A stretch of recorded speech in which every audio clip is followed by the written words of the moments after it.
crackers, breads, ready-to-eat meals, cheese, yogurt, deli meats, sauces, soups, everything. Ask yourself a question. What is the shelf life of a homemade batch of cookies? 2 to 3 weeks max if kept outside the fridge. Then how is it that your biscuit packet stays intact for months, even years? Because it comes with chemicals. Chemicals that extend their shelf life but reduce yours. Same with these heat and eat meals. A lot of us resort to them these days, and understandably so. Our lives are busy. There isn't enough time to cook 3 fresh meals a day, so microwave meals have become common. They've replaced traditional meals, for some people at least. In India, the frozen food market is worth $1.2 billion. You know what's amusing? A lot of these ready-to-heat packets can be kept in the room temperature for months. Imagine keeping a homemade dal or curry outside the fridge for months. What do you think would happen? Now imagine the amount of preservatives that go into making these packaged meals. Same with packaged bread, packaged cakes, and everything else that is industrially packed. Salt too is a preservative. Most of the packed items, including chips, noodles and fries, are loaded with salt.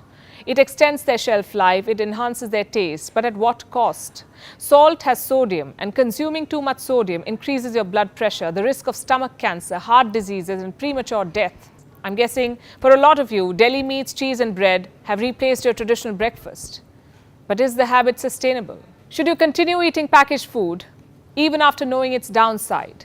Is it worth risking your health? So what do? Cook 3 meals a day while also juggling work and life?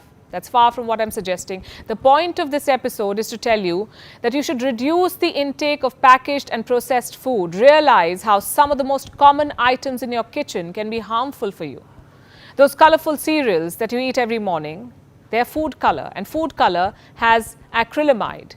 It's a chemical that's not good for your health. It causes cancer. You know what else has food color? Packaged bread, cakes and biscuits. How do you think some of those biscuits are unnaturally dark or orange or pink? How is it that they come with colorful creams? Sure, your homemade snack looks dull in comparison, but it's safer. How many of you regularly munch on microwave popcorns? Do you know the popcorn bags are lined with PFC or perfluorinated compounds? What these compounds do is prevent oil from seeping through the popcorn bag, which is good. But when heated, these compounds break down into chemicals, and these chemicals may cause cancer.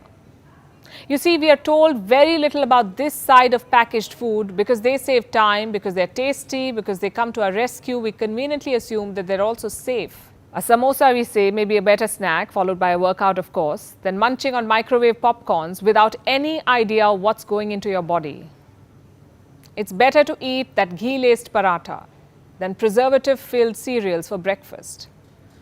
We know very little about the ingredients that go into making packaged food.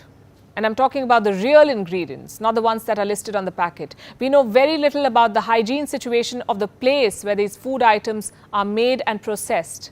Earlier this month, salmonella was found in the world's biggest chocolate factory. The factory was producing Swiss chocolates, some of the finest Swiss chocolates.